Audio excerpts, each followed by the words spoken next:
So x minus x squared plus y minus y squared underneath the square root. So distance formula is kind of messy. It's really easy to goof it. I normally I'm like, is it subtraction? Is it addition? So I would mainly use your trig rules of SOHCAHTOA instead. And while we're on the subject of trig stuff, Pythagorean theorem, what's that? A squared plus b squared equals c squared. Oh, you guys are so wonderful. And when can I use that? Any old triangle? No. Right triangle. Right triangles. So Pythagorean theorem, it is only for right triangles. That means 90 degrees. Hey, how many total degrees in a triangle? 180, good. How many total degrees in a circle? 360. Perfect. And my important circle formulas that we need to know are the area of the circle. Let's see if we remember it. Pi r squared. Isn't that the circumference? This one is the area because it's got the square unit. So just like square footage, square inches, it would be like area in a room. What's the circumference one? So circumference is 2 pi r. Oh. Oh yeah, we just did circular motion. So I remember it exactly how I said with thinking about like square inches of carpet. Like if I wanted to find area of a square, if I had like 2 inches by 3 inches, I'd multiply those together and get 6 inches squared. So in order for me to get a unit of square for the area, we would take our radius and square it. So square units for area, r squared for the area. Circumference is just distance around. So if you had inches for your radius, it would just stay inches. So I always think about units to remember it. But it's kind of nice because they both have a 2, a pi, and an r involved. So those are the main geometry ones. Ooh, the midpoint formula. Because I know with some of ours we use the midpoint formula. Point formula. You are going to take the average of the x values and the average of the y values. And that gives you the exact middle between 2 points. So technically it'd be x1 and x2, y1 and y2, but that is your midpoint formula. Which one did I want to talk about next? Let's look at number 23. This is a type of problem that I would definitely familiarize yourself with. Looking for a missing angle in a diagram. Things that are helpful to know is supplementary angle. So what would go here to make this 180 degrees? 60, perfect. If these two sides are the same, what does that tell me about the two angles? They're congruent. They are. So if the legs are the same, the shoes are the same. If I just turn it this way, ta-da, those are the shoes of the triangle. So if that's 60 degrees, that has to be 60 degrees over there too. So then you can kind of work your way around to find your missing angle. What would this angle measurement be? 120. 120, because it's supplementary to that one. At the top, it's got to be 60, and the other one too. Is this one going to be 60? No. On the GHK triangle, the one with 2 60s. Yep, so this one would be 60 up here. So actually, this is a good thing to talk about. So notice, does this look like an equilateral triangle? No. No. So when you're looking at ACT diagrams, there are sometimes where you can estimate and there are sometimes that you can't. So estimation wise, if I were to estimate this angle, I would not say, yeah, looks like it's about 20 degrees. What we do know about this angle from the diagram though, is that it's definitely acute. So a lot of times you can't trust the diagrams as far as like spatially. That's why like a ruler wouldn't help you on the ACT, but you can tell that it's definitely smaller than 90 degrees. Does that make sense? Yeah.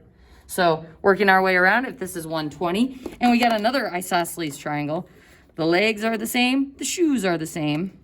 So if the total of these needs to be 60 degrees, what's our missing angle? 30 degrees, wonderful. So just being able to use those angle relationships to work your way through a diagram. Let's go ahead and we'll look at number 26. So problems like this come up a lot. It's like you've got a tree casting a shadow. You've got a telephone pole casting a shadow. You've got some sort of ramp going up a building. Anytime you see something like this, you can assume that it's a right angle. So structurally, we're gonna assume that these architects were sound and that they have the building at a right angle. Same with telephone poles, same with trees, we're gonna assume they're at right angles. So anytime you see something like this and you see a right triangle, what can we automatically use? Can't But- you just know too that the missing side is the hypotenuse and therefore it's bigger than its counterparts, so 25 is the only viable option? Whoa, snap, I love that too. So folks, this goes into using your answers to make a logical guess. So 90-degree angle means the biggest side across from it has to be the biggest. Hypotenuse has to be longer than these two. So wham, bam, I don't even have to use the Pythagorean theorem. Whoa! And we can just go with that reasonable guess. So folks, that's a good thing to keep in mind. Any narrowing down that you can do is better than nothing. So yes, make a guess if you're not sure, but don't make it a super wild guess if you can eliminate some of the choices. So let's go ahead and turn the page. And folks, I think you and I talked a little bit about volume, but let's go ahead and talk about that again. To find the volume, it is the area of the base times the height. So we kind of extrude it up. We take the two-dimensional height and then we raise it up by the height. Sorry, two-dimensional area and then we raise it up by the height. So in this case, what is our base of this figure? It's a circle. So what is the area of that circle base?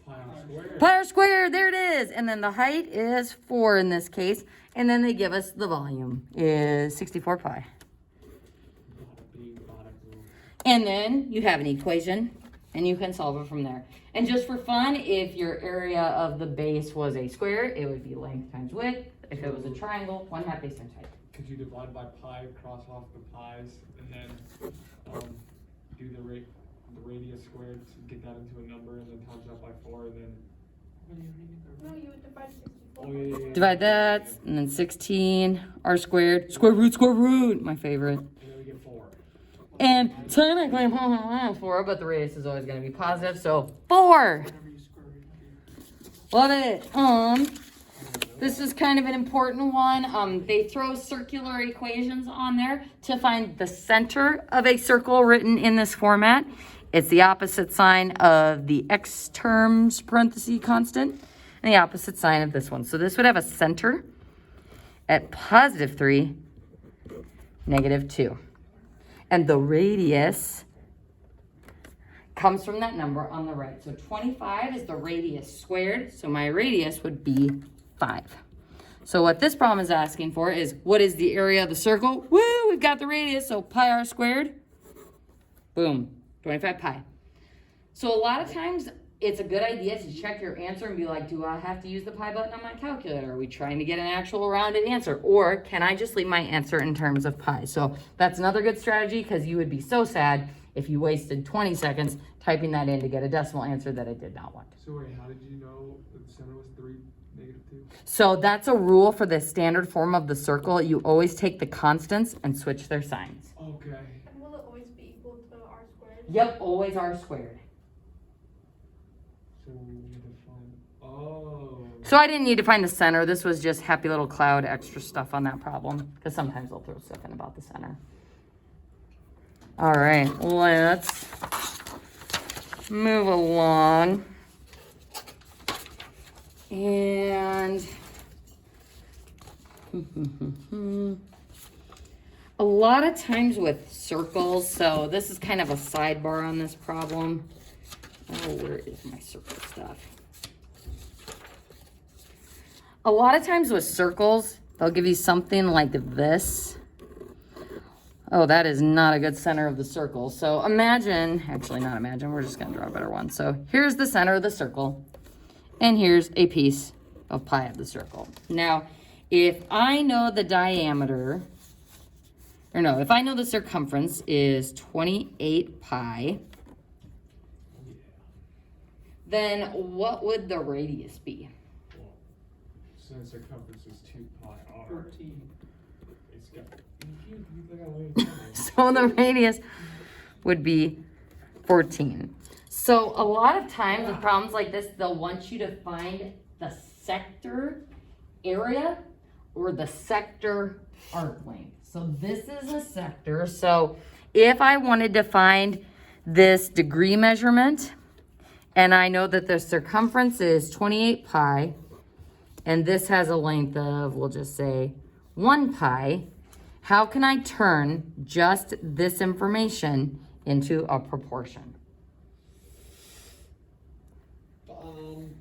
I'm not sure. So, can I phone a friend? So this is where we get into part to whole, Okay. part to whole. So this is a part of the circumference of the circle, 1 pi.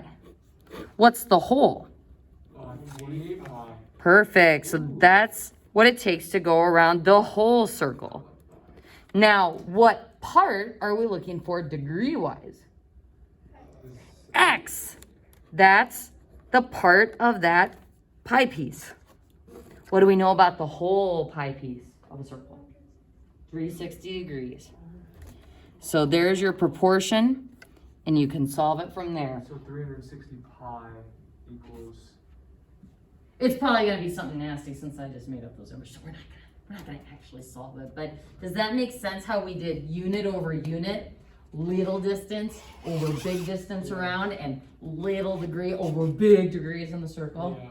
So that's an important one, and sometimes we'll talk about it in the kind of stats area, like where you're trying to find, like on a circle chart or something, the length of that. So that's a good one to keep in the back pocket.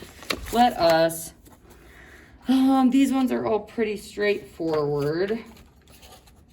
This is all kind of chapter 1, as in algebra 2 stuff, equations and inequalities.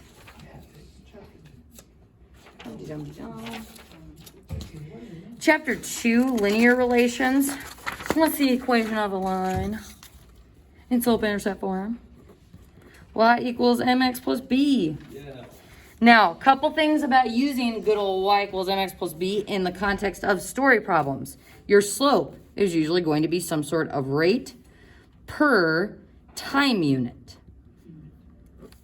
So in the context of story problems, x is almost always your independent variable, or almost always time, whether that's years or minutes or seconds. So rate per time. So if I am looking for a way of thinking about b is your y-intercept. So 0 and a number. So essentially your b or your y-intercept is your starting value. So at time 0, where are we at with stuff? What is our value? So this is our initial amount or our starting amount. And it is constant. So looking at this problem, we've got the membership fees for web films consist of a monthly charge of $14 and a one-time new member fee of $16. So monthly charge, that means $14 per month. 14M, or that's kind of confusing because M is slow, we'll use X. So 14X per month, and then a one-time membership fee of 16. So Y equals this. Hey, what's my units of all this stuff? Money. So we've got $14 per month. We've got a flat rate of $16. So they want to know, Sherwood made a credit card payment of $100 to pay his WebFills fees for a certain number of months, including the new member fee. How many months of membership did he include in his credit card payment? So what are we looking for? X or Y? Gotta be X. X, because we're looking for months. And what do we know? Money. So that's our Y. So 100 equals 14X plus 16. And folks, if you can do that in your head, on your calculator, put the 100, subtract the 16, divide by 14, and that gives us 6 months. Boom. There is our answer. All right, folks. Oh, what else do we got? I'm almost through what I wanted to talk about, and then I'm just going to open up the floor for questions. Ooh, turn to number 56. 56, we're going to get into some trig stuff. The young Sokotoans. Yeah, and these questions are so lame. Anyway, so we're trying to find the measure in inches of the diagonal top side of the figure. That's gonna be this. All right, folks, so we've used the Pythagorean theorem. A squared plus B squared equals C squared. Why is that not going to help us on this problem? Because there's not another side. Yeah, we only know one of the sides. We need 2 out of the 3 sides to use the Pythagorean theorem. So this is where, since we know an angle, we're gonna have to use SOHCAHTOA. Now, for SOHCAHTOA, it does not matter if you are solving for the angle or solving for one of the sides. You always start by identifying the angle. Doesn't matter if you're looking for the angle, doesn't matter if you're given the angle. I'm gonna start with that 35 degrees. Next, we look at the side relationship. So I'm gonna put number 1, the angle. Number 2, the side relationships. So 2. And what do I mean by side relationships? I mean, how do those sides relate to that angle? Are they opposite from it, adjacent to it, or are they the hypotenuse? So let's go ahead and take a look at our 10. What's that? That's opposite. Opposite. What about the x? The thing we want to find. Hypotenuse. Hype. So if we've got O, and H as our relationship, what trig function are we going to use? Sine. So sine. That means sine of the angle 35 is equal to opposite 10 over adjacent x. How do I solve this? Put it in your calculator. Take 10 times the sine for. Yeah, 10. Ooh. Sine 35 times 10, right? No! So here's the problem, folks. We've got x in the denominator, and this is what always throws students off. It's like, that x. If I divide by 10, that x is still in the denominator. How do we get that x out of the denominator so that we can find it? Multiply by Multiply by x. So multiply by x. Goodbye. So then we have x sine 35 equals 10. Now what? Now you divide by sine 35. Ooh. So x in the denominator is a problem. So why can't you do the sine of 35 times 10 to find the hypotenuse like you would like other times? Because we're given this side, and sometimes you're given the hypotenuse. So if we were looking for the opposite side, then we'd have y on the top and something else on the bottom. Then you'd be able to just multiply through to find it. So the answer would be I. So the answer would be I. In physics, we just always do. Well, this isn't And that's physics. probably because you're always trying to find the height, like if you're launching a trajectory. Is that what you're talking about? This isn't physics. Thank God. Mrs. Cairo did not like the physics. All right, folks. Now, this piece of work problem. So we got some angles, we got some sides, so it's probably going to be similar to the last one. But look at these answers. What are those answers telling you? Square root. that this is gonna be hard. This is going to be hard. They're square root stuff, but ultimately, we're probably not going to be using our calculator because what's sine of most angles? Gross stuff, super gross stuff, in decimal form, but these answers are radicals, which means they are exact. So we're going to talk special triangles for a momento. Yes. Your first special triangle is a 45, 45, 90. Yay. Hooray. This is helpful to know. Even if you don't have an explicit special triangle problem on here like this one, it can sometimes help you save a little bit of time on other triangle problems. So 45, 45, 90 triangle, it is isosceles. In a general sense, we are going to say if this side is S, then the other side is S. Using the Pythagorean theorem, that other side, the hypotenuse, is automatically S rad 2. This relationship always holds for any 45, 45, 90 triangle. So if you know one of the sides, you can find the other two. And as we just saw in the last problem where we only knew one of the sides, that was kind of a problem. It'd be nice if we could just find the other sides if we only knew one. A 30, 60, 90 triangle.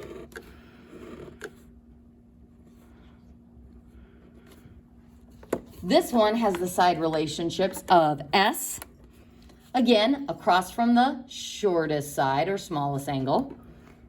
Across from the 60, don't hate me, S rad 3. And then the hypotenuse, 2S.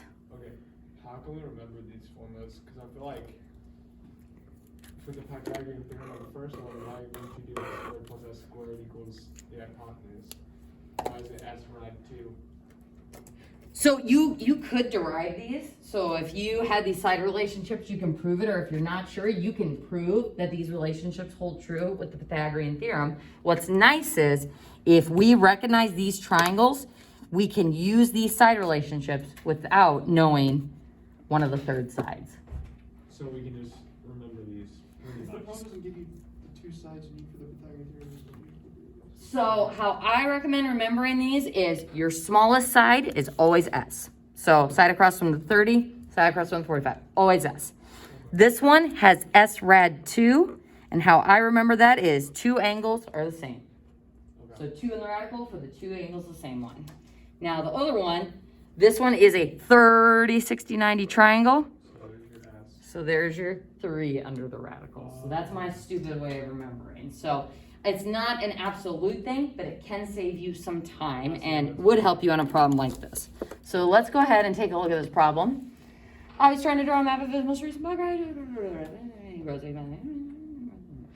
How many meters north of Market Street did he ride? So what are we looking for? how many meters north? So we are looking for this whole thing. And look at how stupid this problem is, because they're already trying to trick you. Because once you find your answer, you're going to have to add that 35 to it. Oh, they suck. So already I'm kind of thinking that maybe E is looking pretty good, but maybe not, because it already has the 35 there. All right, folks, so let's start with this triangle. Now it says that we can assume that these streets are running at right angles, so boom. If this is a 45-degree angle, now could we use what we did on the last problem and say opposite is x over hypotenuse is 100, but that would give it to me in terms of sine, right? So we could just do S rad 2. So what we know then, if this is S and S, since this is 45 and this is 45, then 100 is equal to S rad 2. Yeah. So how can we find out what S is? Using this little mini equation we have just created. You can square it. No, you cannot square it. How do we isolate that F? Subtract. Oh my God. Divide by rad 2. So S is 100 over rad 2. And some trig teacher somewhere is probably getting really angry right now, because what do we know about radicals in the denominator? Not good. How do we get rid of it? You gotta rationalize. So rad 2 over rad 2 to rationalize. So 100 rad 2 over 2. And that simplifies to be 50 rad 2. 50 rad 2. So we have just found this S. Boom. So now, if you're looking at that bottom thing going, well, that's not even a triangle. Can we make it a triangle? Yes. Yeah. So drop this down. Got a 36 90 triangle right there. Boom. So there's our next triangle. So again, if we just had this to go off of, it's like I could do it in terms of sine, but Pythagorean theorem is off limits. So this is a way to get those nasty little radical answers. So if this is the 60, that means this side is S rad 3. Not helpful. This side is S. And this side is 2S. So what's S equal using this happy little mini equation? S is 30. Boom. So that means this side, which we can copy pasta over there, is also equal to 30 rad 3. So you could have had a look at letter E and realized something how adding the 35 was kind of the right answer right away. So there's one problem with that, because that's kind of what I was thinking from the beginning too. Just in case this ended up being like a nice number, like maybe that was the 2S side, it might not be safe because you could have had some like terms to combine. But if I was just going on a wild guess, yep, I'd probably go for that 35 one. That's what So what do you? So is your answer. Was there anything else?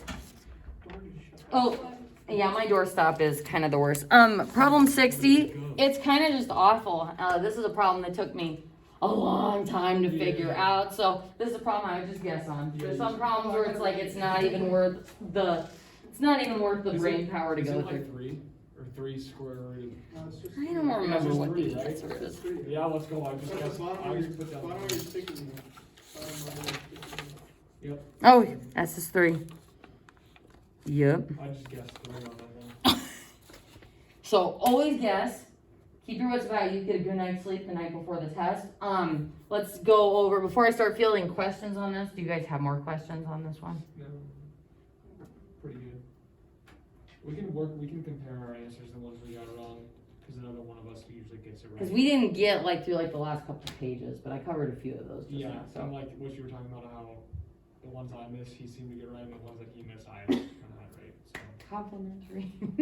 So let's talk reading for a second. So with the reading section, again, slow reader over here, really not good. The best advice I read from the Princeton Review was skip any stories that are content that you are not familiar with. So I remember when I got the 34, there was like this whole political story. I'm like, see ya. So I skipped that one and saved it for my guessing. Content that came easy to me. Like, here's a science story, or here's a crafting story. It's like, oh, I like that. I can probably skim through it and read it a lot faster. So in the reading section, it is safe to jump around and skip a story and come back to it. So save the worst content for your guessing time at the end, especially if you are slower.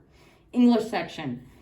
Most of the time in English, it's like, how can I meet my word count? Let us use all of the super fancy words possible and all the bajillion adjectives. On the ACT, we are looking for succinct, concise answers. So make it as simple and clear as possible. You also just have to have like basic grammatical knowledge of sentence structures and things like that. And read those answers in your head and just be like, if I were to say this, what sounds the Or- most natural? And don't overthink And it. like when you're reading a book, would this be something that you see in a book when you're reading? Like, would you see something worded like this? Right. If they're like grammatically like structured that way, probably not. You know. I think my problem with the English section is I go way too fast, and I literally end up with like half an hour left, even though it's like 75 questions. Oh gosh. Yeah, no, it's really, really bad. How do I not Check your do that? answers. Just go through. it. Check your answers and maybe just spend each time reading through each of the answer choices just to make sure you have definitely chosen the best one. And then- And then science, oh man, guys, Just it's graph reading. Usually you're gonna have one of those competing scientist stories where it's like skim through it, read it, see which seems most reasonable, but Yep. sometimes you get lucky and it's content you're familiar with, but again, like there's no guarantee like, oh, you need to take biology for the ACT, but it's not, like I think the content I had, it was like something with clouds. I knew nothing about clouds, but hey, if you can read a graph, you can do it. Yes. I saw something that said like always skip like the competing scientist one. Really? Save that one for the lab. Because that's usually the hardest one that requires you to really like study and be more critical. And isn't that the last test It too? usually is the last section. Like, By then you're yeah. pretty beat, so. And it's usually like the last section on the science one. Drink coffee, but don't have to go to the bathroom every 2 seconds because that's just time lost during the ACT. Make sure you stop when they call time. So when they call 5 minutes, start filling in like the last 10 bubbles, but once they stop, like Yeah, it's one over. time he said test was down, some kid kept going for like. I saw him. I was like, "What are you doing?" Oh my gosh, yeah, and then their scores get voided. It's very, very sad. That's how you. That's how you don't go to college. Yep, that's how you do it. Where's that? Those are kind of my big things. So, do you guys have any specific questions since you've all taken it before? Do you usually do better your second time around anyway? I think so, just because especially if you haven't taken any practice tests, then you just kind of know what to expect, and it's like, oh, I remember these types of questions. So, but it kind of depends, because usually with the ACT, one section is harder than the other sections. Like, so like if you took it 4 times in a row, you'd probably hit it when your content strength was the hardest section. Yeah, I think I got lucky and my content strength was the hardest my first time. And I don't know if that's changed now that they're allowing the super scoring. Again, this is all based off How of does the, that work? But the super scoring it doesn't work really for seniors. It's mainly for, cause it's but not- can't you now retake just one section of the test? But not like, I don't know when, I think that goes into effect in February. Oh, I I don't thought know. that started this year. Do they still do it? Maybe. Because some colleges super score, but I thought I thought that was supposed to start in the spring where you could just retake like the English section. Yeah, I've heard that. Doesn't it take your best score? Yeah, No so you matter could. how many times you've taken it. That's what super scoring is, but the whole retaking is like you don't have to take all you 4 can tests at only once. Retake, like, Oh, like, so I got So I have like everything at a 30 or above except for math, which is a 21. So I could go in there and just retake math essentially. Try And to then get if that's the easier test that time, then you're good to go. And Yeah. that will change it because the ACT is kind of an endurance test. I mean, it's just torture. So getting enough sleep is honestly a huge part of it. That's how you avoid those little mistakes and you're on your A game. Don't be late. Keep the phones out the whole time. I would honestly just leave it in your car. I Yeah. wouldn't even bring it in with you because they're very, very strict on that. We just brought a drawstring bag Yeah, for the we bring SAT it. and then turn them off and put them in the drawstring bag and put it Now on you the can keep all your like stuff in it too. Your like snacks. Oh my gosh, I forgot my calculator for the SAT. So yeah, make sure your calculator's charged. What'd Make you sure you do? got pencils. Take it with My the calculator? my dad had to run home and get it and like barely made it back in time. And that was like for me taking the SAT to confirm my national merit semifinalist. So no pressure. It was fine. Did you get a national merit scholarship? I did. That's crazy. So that means you could have gone like anywhere in the country, kinda. Mm-hmm. Wow. Caltech wanted me. I'm like, no. Where'd you go? Iowa State.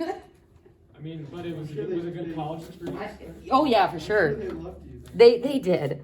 So yeah, that was a full ride. But honestly, with the 34, my sister wasn't national merit. She was close, but with the 34, she got a full ride to So- Lincoln. Can you get large sums of money for like a 30 and above though? I feel like. 30 It's like- is when you can start getting more like scholarship Yeah, stuff, but like- like the 34 is kind of like just come here. I feel like the 30 is the like the threshold for in terms of like money, more It's money. In state colleges, scholarships double at 30. Yeah. Oh wow. Yeah, it's 2,500 at, I think like 27 or 28 to 30. At 30, that jumps to 5,000 a year. Oh my gosh. So I'm already. And I still had to pay for my books. I'm gonna tell you guys, I don't know if this scholarship still exists, but in case it does, the Robert C. I want to say Bird spelled this way. It might be like the actual Bird, but that was a scholarship. It was a little one, but it was like $500 a term for those 4 years, and that almost covered my textbooks. Except for that physics one, that was like $200. Oh, physics. And they changed the edition, and so we couldn't even sell the book back. So textbooks are more expensive than you would think. So Just sell it back for anyway, like $10. That's yeah, why- it's pretty unfortunate. So share books when you get to college, if you can, That's if you why have a I'm study like- group you like. taking I don't know, physics and physics 1 and physics 2 in high school, so I can get those out of the way with Physics was not a good class. to no take in textbooks college. or anything I have to pay for in college, you know?